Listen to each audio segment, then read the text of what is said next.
I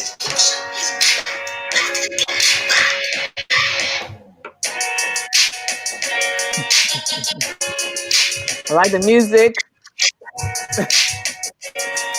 Gotta get in the mood. Gotta get in the mood. Yeah.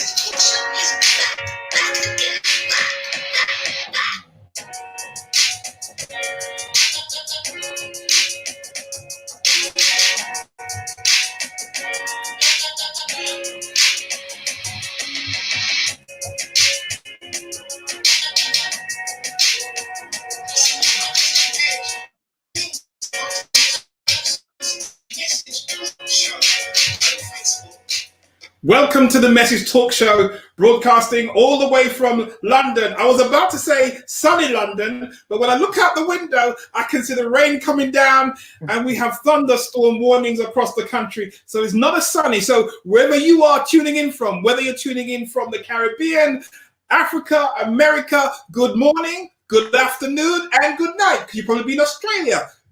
Welcome to the Message Talk Show. So where are you tuning in from? Where are you tuning in from? Just post in the message box where you're tuning from, where you're tuning in from today, and we will honor you. We will honor you when you post to the message box to say where you're tuning in from.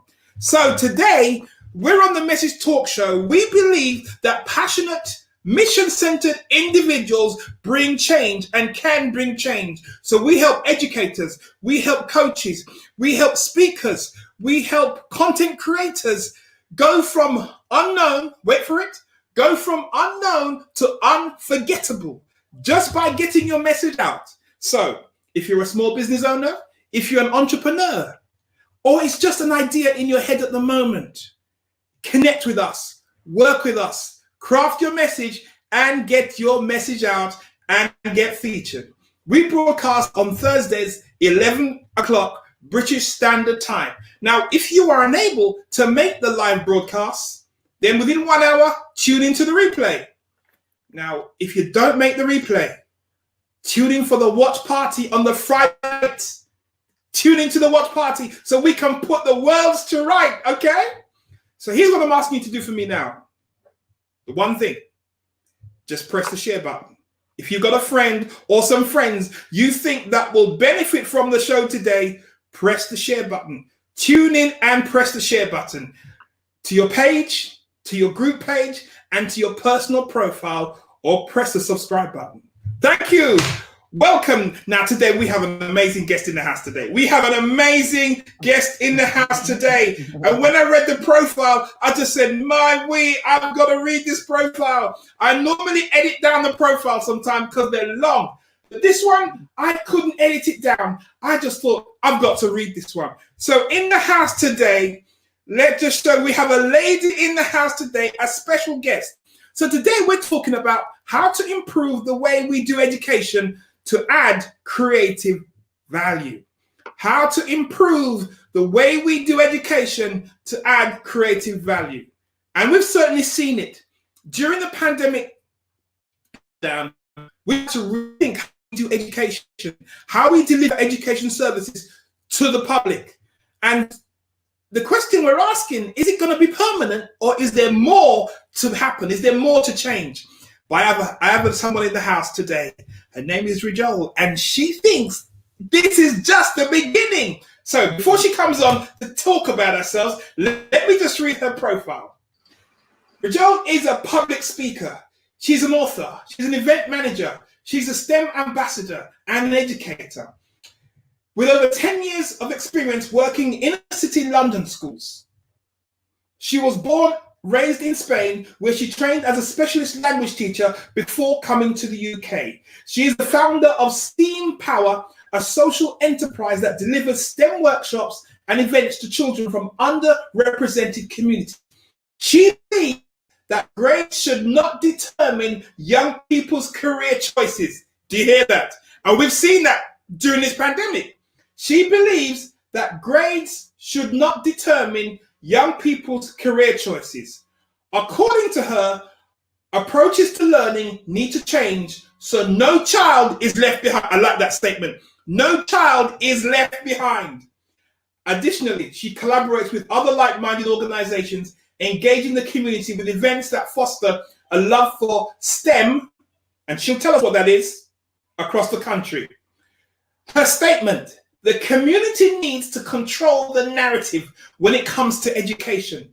Negative stereotypes are sentencing many young people to a cycle of generational poverty, youth violence, and mental illness.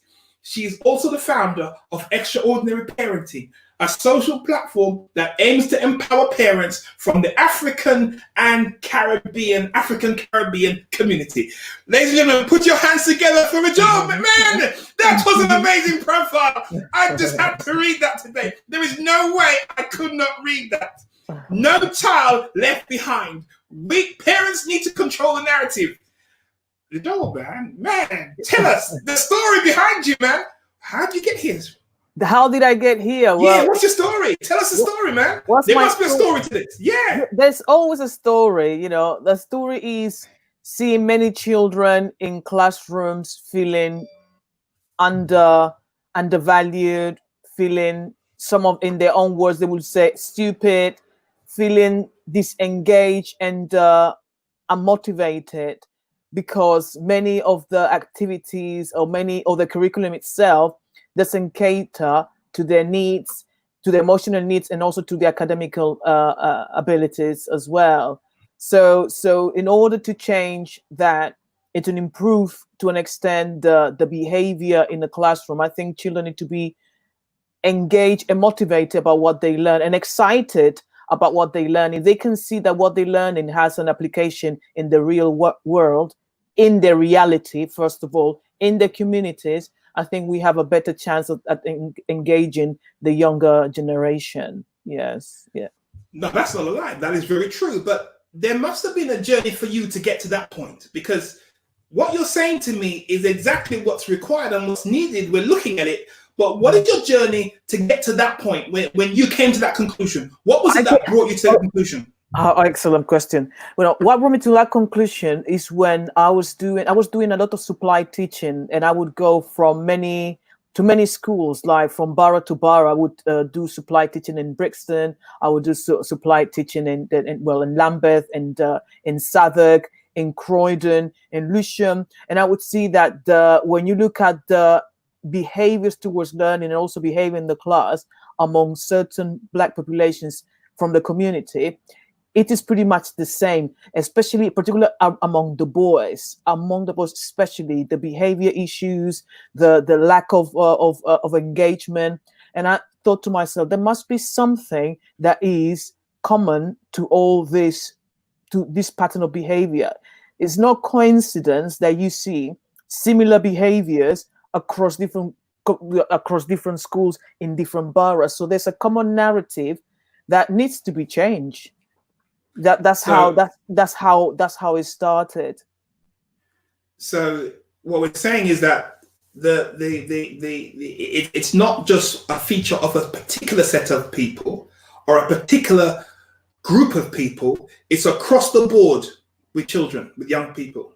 Yes, it is across the board. Yeah. In getting them engaged. Yes, and especially talking to people outside, especially parents outside the school. You know, many parents feel disempowered when talking to the schools. You know, it tends how to be how do you mean being disempowered when they talk to the school? The school's supposed to help them. Yes, it is, but you see, you'll be surprised how many parents don't feel confident when talking to the school, because maybe they don't speak English as the first. English is not the first language. Language is a major one. So you'll be surprised how many parents, even though they had probably more than one child going to the same school, they're not empowered to actually engage with the school. They feel that the school is not going to listen to them.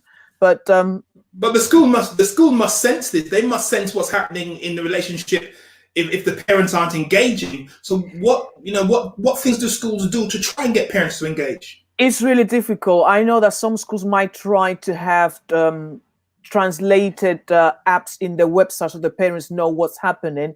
But the pandemic has been has made that obvious to everyone that not all parents are able to engage with the home learning facilities Okay. because they are not that literate in the first place, and also they might work and might not have the time to sit down and support the children at home. That's it's really really sad. It's not the majority of parents that are able to engage with the learning. But this has not Yeah. just been happening during the pandemic. This was No, happening long before the pandemic. yes, long before, and it saddens me because you see certain communities, the ones that disengage the less, you look at the children are the ones whose children have the worst behavior in class or Okay. academic performance, and I think that there's something that needs to change. Maybe the communication, the language used, the approaches. It's a really difficult thing. It's a really difficult thing, and I don't think it's only to do with race, but also to do with socioeconomics.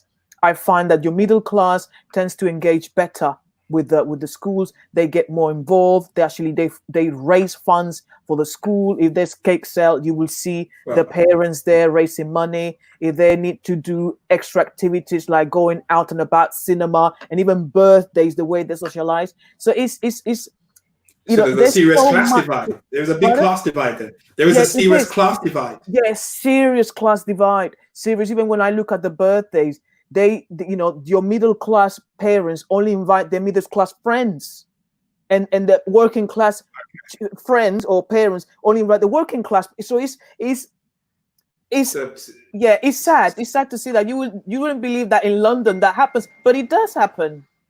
It does happen. but people form their own groups, don't they? They form their own Yeah, groups, and that's and natural. the kids come together in their own groups. But the kids don't know whether they're middle class or working class. The kids don't have no definition of that in their They heads. don't know, but the children are really clever because they know who their circle of friends are. You as a young person, you're able to tell, okay, this is my friend. I like this person, but you want to invite that person because you like this other person best. And that Well, is normal. And I don't blame the children for that, but I think the parents have the power to widen that circle. Right now, more than ever, we want parents to be very inclusive of the child's friendship, isn't it? Friends. We talk yes, about we talk about bringing down stereotypes. People need to start broadening up their circle of friends. but That's important. broadening your friend is totally by choice. Say that again. And if Sorry, I there's a, lost. if there is a language, if there's a language difference there, if there's a language challenge, then obviously you're not going to connect with the person who probably can't speak English very well. Am I correct? That is true. That is true. That's absolutely true.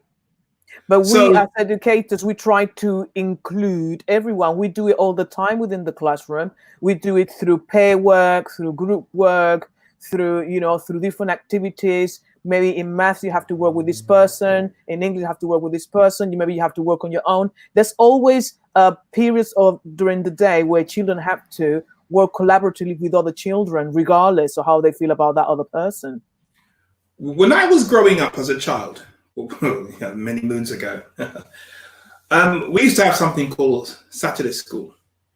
And the Caribbean community, the African and Caribbean community, used to make sure that the kids went to Saturday school.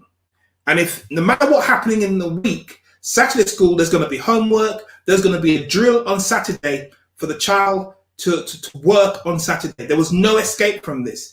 Has that totally disappeared? Is that something that's available now? Saturday schools? It's a really good point I'm making there. Saturday schools are brilliant, yeah, are brilliant, but they're not for everyone. Many parents in the community, especially in the Black community, they don't realize the role that these Saturday schools play in the first place. Saturday schools are anchor children into culture, into the community, into the language, into heritage, and that's a gap within the national curriculum. So if parents are complaining about, let's say, racism within the educational system, they need to approach organizations or community groups that are running Saturday schools, because Saturday schools are filling up that gap. However, many Saturday schools can be at times very alienating, because they might not reflect the cultural background Right. or religious background of those parents. So parents might feel that, oh, this is not the place for me. So many people in the community, they feel more comfortable within the under the umbrella of religious institutions rather than Okay. culture, because they see it as something a bit radical or militant. And I think we need to start changing that around a little bit.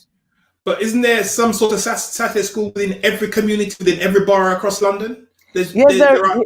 there is, but when I've seen Saturday schools for Polish children, for Thai children, for other type, for even for Greek children, Saturday schools are really important, and they are in every borough. But when you look at the population of Black community, is very scattered. So you might have a few Saturday schools. I know one in the borough of Croydon, and I know a few others in the borough of, actually one more in the borough of Lewisham, and I know there's another one in East London as well. There is an association called NAPS, National Association for Black Supplementary Schools, and that organization actually has all the information regarding Saturday schools, not only in London, but also across the country. So if people are interested in finding out what's available in the area, I think they should try and contact NABS, NABSS, for more information regarding Saturday schools. So Saturday supplementary schools is a start to find that leveling, or to find some sort of integration for young people, for young children who have difficulties in the mainstream school. Would you say that? I wouldn't say that Saturday schools are the answer in terms of behavior issues, because children, regardless of their setting, they need to be able to manage their emotions. And I think that's a skill that is not the job or the work of Saturday school per se. I think within any educational setting, you want children to be able to manage their emotions, and But when you say that has to manage be. emotions, what do you mean by that then? When you say manage, children got to manage their emotions. What do you mean by that? When I say that, I mean manage the way they react to certain situations. Let me give you an example. Children might get upset when they have to do PE, when they have to get changed for PE. Some children get upset because they don't like the idea of getting undressed in front of other children. Other children within PE, they might not like the idea of having to work with certain people, and they start acting in a certain way. They might not collaborate because they don't like the sport that they have to deal with. Or in another subject, they might not understand something, and they believe that refusing to work is the answer. So those are behavior issues that stem from not being able to manage your own emotions. Wow. You don't seem sure. You don't seem 100% convinced. Talk to me. No, it's not that 100. I didn't even think of that. I didn't even think of that, because what you mentioned there was kids not wanting to change in front of other children for PE, just changing for PE. Yeah, for Now, PE, yes, I, that's very common I in year hadn't even five, thought in of year that. five, 4, 5, and 6. Yeah, Wow. So yeah. there are issues all the way through that only the parents can kind of educate the children about I think how.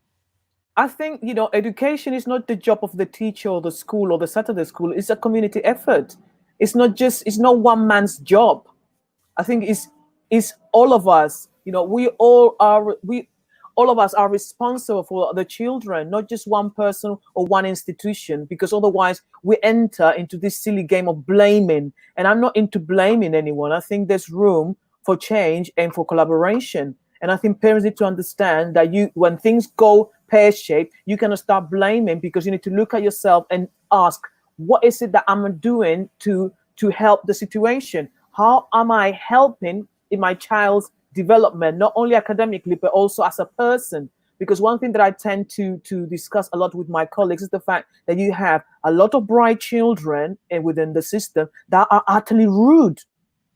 There could be A students, but they're utterly rude. So how come we are giving more importance to grades to that more than values and being polite? So that's another issue for me as well. Well, my parents would call that manners, no respect or manners. Hmm. That's what the character would say. They have no manners. They haven't been taught any manners. Why do we have children at school that are so rude and no respect for authority? What's causing that? I think I don't like to use the word authority. I think it's more because when you look at that word, teachers represent authority, yes, Okay. parents and parents also, and adults as a whole. So when we look, if we go back, let's say to the early year setting, to the nursery, to the reception, we see that manners are everyday currency. When the children come to the door, good morning, how are It you? And should they're be. very polite. Yeah, And they're very it polite. should be. If you speak to children, early years, nursery, they're really, really polite. And that those good manners are being well, we as adults, we always role model that behavior. We never argue, at least I don't remember children arguing in the school in front of, well, adults arguing in front of children in a classroom. But we also say good morning, and from early years up to year 6, the teacher will say good morning to the student. And I can tell you that some students, year 4, year 5, year 6, you need to tell them 3 times before they actually acknowledge your presence. So something Wow. has gone wrong Wow. somewhere. Three, 4 times before Yeah, actually yes, and it's your true. presence Yeah, some children in the enter room. a room, they don't even say good morning. For others, it's natural. Good morning, miss. How are you? For others, it's just natural, second nature. For others, it's just like they already have Wow. that in them. So Wow. where does it come from? I don't think it comes from the school, because Wow. when you walk down the corridor, when I walk down the corridor, I greet my colleagues. And the colleagues greet me. Good morning, miss. Good morning. How are you? So it's natural. So So if that's happening in year 5 and 6, yeah, what I don't. happens? Yeah, but it's not common. It's not. But I see something that it starts to creep in. Yeah, you see the traits of it then. Yeah, so by the time they enter secondary school and you hear other colleagues in secondary school education, they complain about children being so rude that causes them stress, and some of them give up teaching. Wow. So teachers are on the receiving end of that. Yes, they are. Yeah. So your concept of no child left behind. Well, it's not my concept. That's Your statement. Your statement. yeah, my Your statement. statement. Okay, all right. Your mantra. Your Yeah. mantra. Uh-huh. No child left behind. So how do you propose to deal with all these issues and being able to bring a classroom of 30 kids consistently through so no child get left behind? What do you? Personally, I feel that a class of 30 is not ideal. It's too How big. can it's a nice idea to be able to give equal treatment and equal level of attention to 30 children. Some children need more attention than others. So being given equal attention is just literally not possible, because the need of one child are not the same like as the child sitting next to. So that idea of having 30 is not good. When you look at private schools, they have less amount of children in the classroom and they perform better because the time teacher can give more time and more attention to particular Well, children. private schools have more resources Yeah, available to them. yeah, they have So, more resources. And then within a class of 30, you also, even though we have teaching assistant, that by the way, the teaching assistant role is disappearing. Now you have you have one adult for 30 children, because there's no manpower to support the need of the children. You have right now, you have in a class about 5 to 10 children that are SEN. So you what's tell that me saying? SEN, special needs. Yeah, they have a special needs. So you're going to tell me how in a class of 30, having 15 that are special needs, you're going to give equal level of attention to every single child. Some children are able to work independently. Others might need a little bit of support, and others need constant support. So Okay. ideally, you should be able to differentiate, and that's what schools do and advocate. They advocate for lesson plans that are differentiated, questioning the questions has to be differentiated, and even the task has to be differentiated. But even when you give differentiated tasks, some children cannot access that task. So that means that you need an adult to be able to Oh, support that child. Otherwise, that child won't be able to access the curriculum. Can you believe that in year 5 and in year 6, you have children that are going into secondary school not being able how to read wow.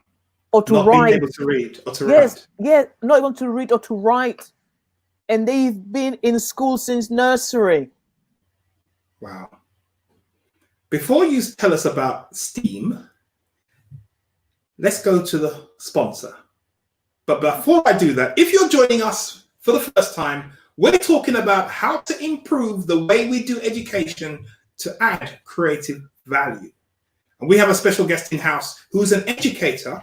Rijole believes that there is more we can do. There is more we should be doing in the system. It's not just the job of the teacher, it's the job of the whole community and the parents to help the kids come through. So let's have a word from the sponsor before she tells us about STEAM.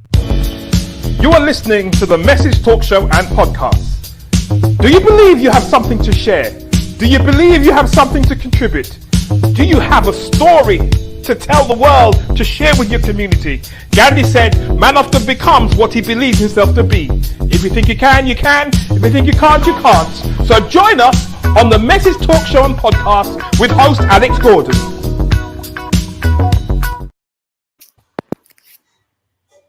How to improve the way we do education to add creative value. Why do you think that adding creative value will make a difference in the classroom? I think creativity, when I think of creativity, I think of art, I think of expression. And I think a way of helping children thrive is to allow them to express themselves. When you look at a class in a classroom setting, it's really difficult to tailor every single subject to that creative, let's say, flair. So when we look at creativity, people tend to think that it's always only art, but you have other aspects. Children can be creative by moving around the classroom, by working in teams, by even working outside of the classroom as well. Some schools are lucky enough to have gardens, so they go out in the garden. They might be lucky enough to go into the field, and then the teachers in those schools are able to give education and the lessons in general a different dimension. Some children or some schools might be able to go on outings on a regular basics, because they realize that many children don't go out on the weekend. They only stay in the neighborhood. So understanding not only the local neighborhood, but what happens in London and what's available for them is really, really important. And what I want to stress is the importance of working with your hands, hands-on Why learning. your hands? Why your hands? What's so special about your hands? Hands, working with your hands is, I think, is very linked to apprenticeship and very linked to practical skills that can help children thrive. What do you think is more important, learning how to read or write, which is really important, or also knowing how to do your shoelaces? You probably are thinking, where am I going with this? Can you believe that I've met children in year 5, yeah, that don't know how to do the shoelaces? No. Don't tell me that. What do you mean they don't I'm know how not to do? kidding. That's I'm not that's kidding. a basic Or home children method. that struggle to pick up the scissors, to cut with the scissors. Yes, some children get really stressed out with scissors.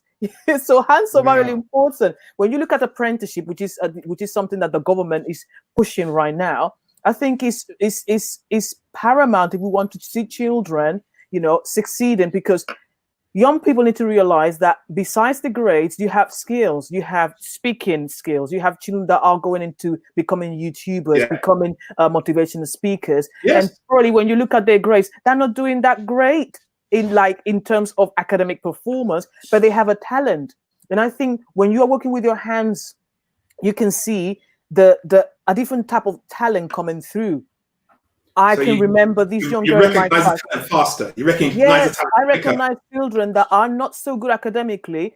the minute that you need to start doing a sewing project, like happened to me a few months ago, this young girl, really weak in certain areas, well, across the board, I gave her a needle, my word, she created this lovely purse.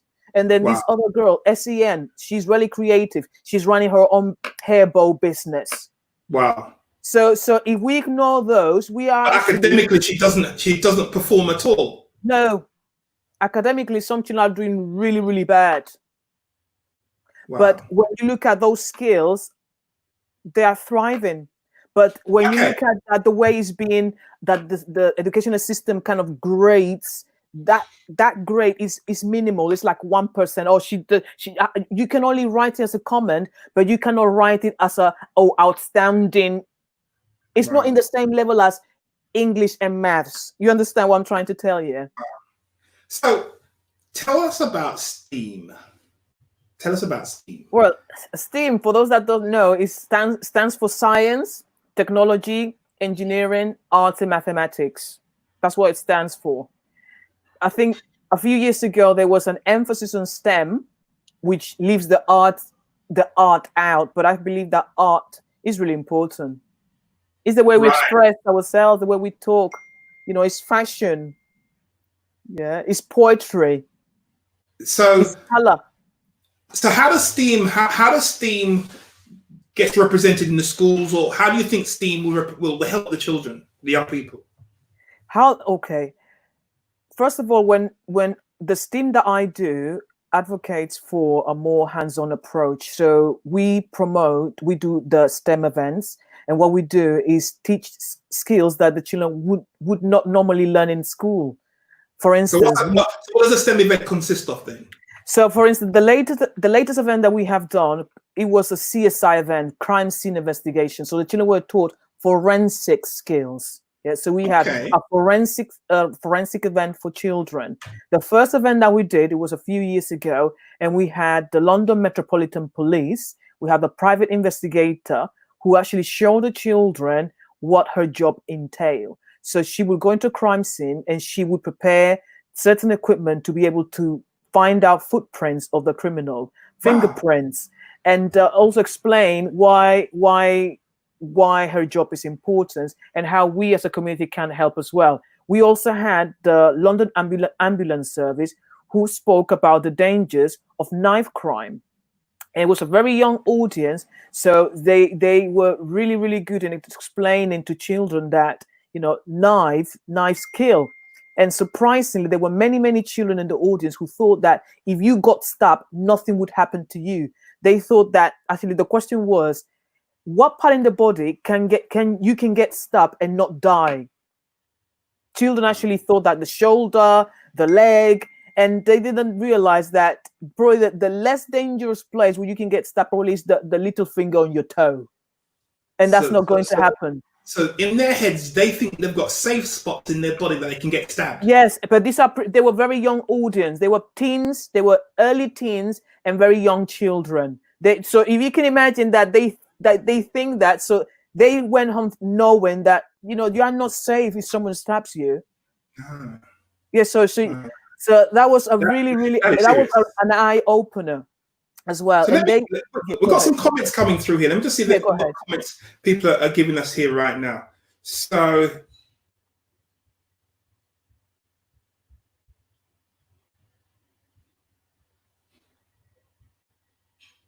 oh yeah, please share this conversation with your friends. People are saying, please share this conversation with your friends because it's so important. You know, what you were saying just now really startled me, to think that young children actually believe a knife could go into their body and hurt them and think it's safe to do that. Yeah, still you would survive. Yeah, but yeah, I was so that was all the adults in the room that day. We were like, we froze. Like, what? Do you really think that you can get stuck and not die? Wow. Yeah. It shouldn't be entertained at all. There should be no idea of being stabbed or, you know, being justified in any shape or form. So your STEM workshops happen around London, Birmingham, Manchester, or is it just I London wish, based? I wish. At the moment, it's just London. We have done CSI Croydon. That was the first one, and we did it in collaboration with Abundance Croydon as part of the Learning Unified Learning. Then we had CSI Peckham. Actually, before that, we had CSI Abbeywood. Then we had CSI Peckham, and then the last one happened before the lockdown, and that was CSI Haringey. So CSI, which is the crime scene investigation, Yes. happens in collaboration with the police. It happened in collaboration with the police on the first year. After that, it has been really, really difficult to get anyone from the London Metropolitan Police to get involved with this. And I think it's really important that the children understand what the job is, so they can see themselves being a private investigator in their own community. You see how many crimes go unresolved, and we rely on the people that we complain most about. Do you understand this? So we should be asking the police associations to get involved with the CSI program that you guys are trying to run across London. And yes, yes. So what would be the ideal for you then? If STEM's operating, what would be the ideal in terms of pushing STEM out? What would you want to see? I want to see the outcome for me is seeing children that choose probably working for the police or working as a private investigator. But don't forget that forensics is a science in itself. It's science, it's forensic science. So within that forensic field, you had many, many aspects. You have forensic, forensic, the blood, looking at the blood, forensic archaeology, looking at the bones, remains of bones, forensic, finance, looking at fraud, digital forensic, looking at the criminal activity of someone online. So there are many aspects of forensics. It's not just going out and start dusting off fingerprints. So it's science in itself. So anyone interested in science could look at forensics as a way of, look, I could go into that. But going back to the question as to how can it help children? If I've had a child and my child attended to a CSI event, I would like my child to be able to learn how to do CPR, how to be able to do a basic bandage. Let's say you have a friend has been stabbed, unfortunately, you are able right there and then to be able to apply to do first aid to your friend. Yeah. Look what happened to ask you that. Doesn't first aid get taught in schools at all? First aid? No, you might have. When the funding was available, there were how you call it? I can't remember the name of this program. It was a wonderful program where they help young mothers with their babies. So I think it was early years start, where the community center would be open to mothers. They would bring the babies, they will sing together, and also they will look at CPR and teach parents what to do with the baby in the case of an emergency. That's no longer available. Wow. But I think we can bring that, and it's very needed. Imagine so there were some good programs that were making impact on the community then. Yes, but because of funding, that has stopped, and I think it's a real shame, because you might have parents that might have to run to A&E because they cannot do a basic CPR to their babies. And if you remember the sad event, Stephen Lawrence, how he died, I think it was Dwayne, his friend, that said the first thing that shocked him when the police arrived to the crime scene was the fact that they stood there and let him die. They never applied any first aid to him. I remember that. Can you imagine if any young person that has watched a friend die on the street, knowing how to do CPR, could be there, could have saved their friend's life? Do you see how powerful this could this be? If you, as a young person, knowing that you are already within that group that is in danger of getting involved in crime or being a victim of crime, if you already have the skill, you have better chances of surviving. Not wishing that to anyone, but can we be more? Can we prevent more rather than react? Because there's a tendency of react to everything that happens, and we need to prevent. If we are in the shadows, or actually at the front, I should say, making clear to parents that you can teach these skills to children. They don't have to wait until they are 18 or until something awful happens. How much grief will be saved in our communities? So you're talking about some form of basic first aid being taught to young people. Full Yes, stop. yeah, it has to be. And I have spoken to a doctor, and that actually doctor, I can't remember her name. I can't remember her name, but she works for the London Ambulance Service, and she told me that she will be 100% for it because we have young people dying and getting stabbed. Wow. It's important. It's important. It is Wow. important. It's important. No child left behind. Now I'm beginning to see what you mean about no child left behind. We can't afford for a generation to lose their life, to be impaired in any way, shape, or form, not to get a good education, not to be skilled to come out to the marketplace. Because when they come to the job market, it's a different kettle of fish. Being unprepared.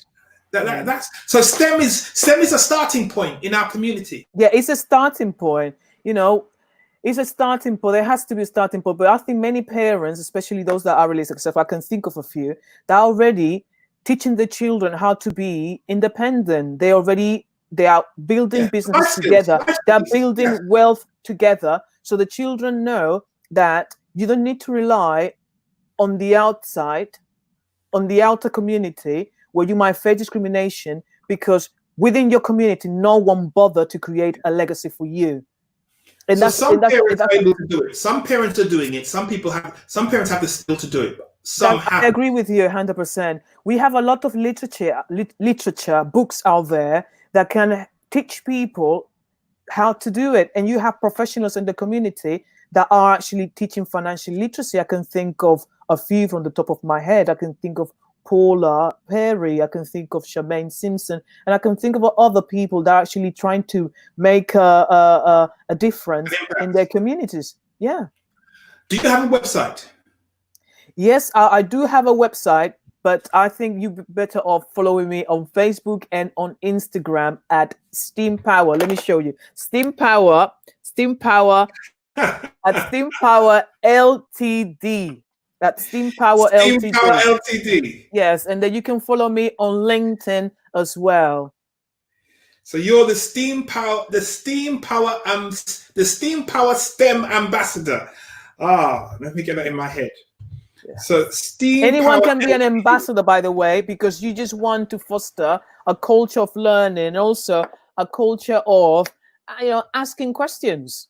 We want children, young people, to ask questions, to be inquisitive, and to be more involved in the community. You have very young people doing amazing things. Look at this young footballer. Himself, his campaign. That touched me when I saw the TV. Yeah, that is amazing. He remembered how it's like to be hungry. Yes, he remembered, and that was important. Although he's become a great success himself, he remembered what it was like. That's right. And that's half the challenge. When people achieve success in their own life and they remember where they're coming from and reach back to campaign to bring change to their community, that is amazing. And I was touched by that. I was really touched by that. I think it's brilliant. It's brilliant. Yeah. Let me just show you. Okay, so Steam Power on Facebook, Steam Power Limited, Ltd, yeah? Yes. Steam Power, and on Instagram as well. And Instagram as well as Steam Power Ltd. Yes. Actually, I have said that on my Facebook page, you don't need to say Ltd. It's just Steam Power, but it's all right. Steam Power on Facebook. Yes, connect with Rijole, connect with Steam Power, become an ambassador. She's looking for ambassadors across the country. She's looking for ambassadors in London, Birmingham, Manchester, Liverpool, across the whole of the UK. You want to raise up people to run STEM across the country. STEM workshops. Yes, STEM workshops, forensic workshops. Get the children into the science. And also I'm in collaboration. And also I'm in talks, sorry to cut you. I'm in talks with Ricardo Johnson, not just for football, because he wants to bring cycling into the GCSE curriculum. He was talking about how footballers, many young people, are actually kind of funneled into the world of football thinking that they are going to become the next superstar, but that's not the truth for everyone. What happens next? What happens They see next? that all the time. They see Yeah, that on yeah, TV all that's the right, time. that's So right. So what there's an happens assumption next? there. Yeah, there's a big assumption. What happens next? And even when you become a superstar, who is going to be the next manager? Yes. So Yes. that's another territory where many young people, after becoming stars and earning millions for the football teams, are not, are not Well, welcome. you still need a backup plan. Of course, you need a You backup still need plan. Yes, education, a backup plan. So even if you become a football star, even if you're on your way to becoming a football sensation, you should still receive the level of education that's required. yeah, and there's science there as well. Those people that are working in the locker rooms, helping the footballers to recover after the football match or the training, they are sports scientists. So you have science everywhere. Science Everywhere. everywhere. So we've got So to educate our young people with that. yeah, we do. So if there was one thing you'd like to tell the audience, people in London, across the world, especially the inner cities, because this is the challenge that we face. Are a lot. They are polarized in our inner cities. What would that message be? I think one of the things that I would like to leave you with is that do not allow anyone to create your own future or create that narrative for you. You need to create that narrative for yourself. Stop it. Let me write this down. Sorry. Do not allow anyone to create your own narrative for you. Yes. Do not allow anyone to create your own narrative. You must control your narrative. That is powerful. Yeah, you have to. It's really easy as a young person to be easily led or influenced by even your parents, your friends, the media. But I think there has to be a time where you have that internal dialogue and you say to yourself, this is where I want to be. This is what I want to do. This is who I want. Who am I? Wow. Who I am. Yeah. You've got to get to that point. Sorry, say that again. You've got to get to that point as a young person to start creating your own identity. Yes. And be in charge of that creation process. Yeah. That being and that becoming. Yes. Wow. Rijole, it's been an amazing time talking to you today, and I can I can feel the passion, I can sense the power which you want to bring changes to our education system, by which you want to support parents, by which you want to support everyone just to create a better future for our young people. That is all it is. Yes, and we all want that, don't we? We all want that, and our system, our educational system, has to answer to the needs of our community. One thing that probably we don't have time to talk about is that I see how many people back home, they actually bow to European standards of education, not knowing that the education that is being provided in this country answers the needs of this country. So you cannot bring that over there, because what you've been taught or what you've learned might not be applicable to the needs of your country or the people back home. So we need to start adapting and adapt our own curriculum to the needs of our community. That's really important. So controlling your own narrative is not just for the young people. It's for the countries. It's for the governments. Yeah. The ambassadors of these great countries.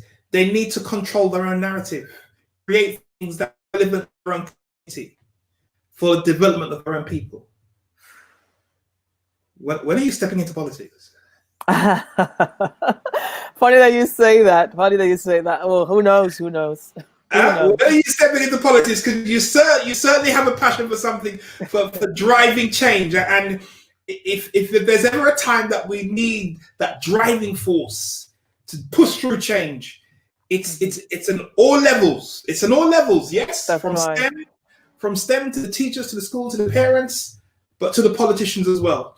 And I think sometimes I think what's happened, we've become comfortable with our own lifestyles. So once we're comfortable, we operate within our own zones. Mm-hmm. And so we lack awareness of what's happening in our community, in the heart of our community, until the TVs show it to us, until the reporters show us something, and suddenly it creates an uproar. Yeah, it's like we have the wake up call. Yeah, we have the wake up call. The wake up call, yeah. But the thermostat, the thermometer, we're not measuring what's happening in our local communities to prevent things. Because you said earlier about being more preventative than reactionary. Mm-hmm. Teaching kids to grow with respect and manners. Helping young people to collaborate with each other. Helping young people to manage their emotions. And that's not just young people as well, that's adults. That's me included. It's not easy. Manage their emotions. And bringing that whole sense of respect and manners as a way of living and of life from an early age, so that we grow responsible citizens. Rijole, it's been an amazing time with you today. Thank you so much for coming on the show. Thank you for having me. Thank you, Alex. It's been great. And, you know, I think you should drive a campaign across the country with STEM, the STEM workshops. You know, you should campaign about it. And I will do what I can do. I will connect you with some people to talk about STEM. And it needs a platform, and you need some ambassadors. And I'm sure there's other parents out there that once you show them what to do, once you train them, you know, like train the trainer type workshops. Yes. They will come on board to say, okay, how can we make STEM happen? How can we drive CSI across the country so bring another level of education to our young people? Mm-hmm. That's amazing. Ladies and gentlemen, thank you for tuning into the Message Talk Show. It's been an amazing time talking to Rijole from STEAM, from the STEM workshops across the country that she wants to do, that she wants to push out, and she needs your help. She needs your help more than ever. She needs every person's help who wants to see change in our community, change from a young age to adult age. Let's just go to the sponsor before the show finishes. You are listening to the Message Talk Show and podcast. Do you believe you have something to share? Do you believe you have something to contribute? Do you have a story to tell the world, to share with your community? Gandhi said, man often becomes what he believes himself to be. If you think you can, you can. If you think you can't, you can't. So join us on the Message Talk Show and podcast with host Alex Gordon. The Message Talk Show broadcasts once a week on a Thursday, 11 o'clock. And we help passionate individuals get their message out. We help small business owners, entrepreneurs go from unnoticed to being known. So if that's you, connect with us, make contact with us, and get your message out. It's time for a change. And the change is going to come through entrepreneurship. People like Joel run STEM workshops across the country, passionate about what they do, but need your help. Thank you for tuning in, guys. Thank you for sharing the program. Thank you for expressing. And check out the replay and check out the watch party. Thank you, guys. Thank you. Bye.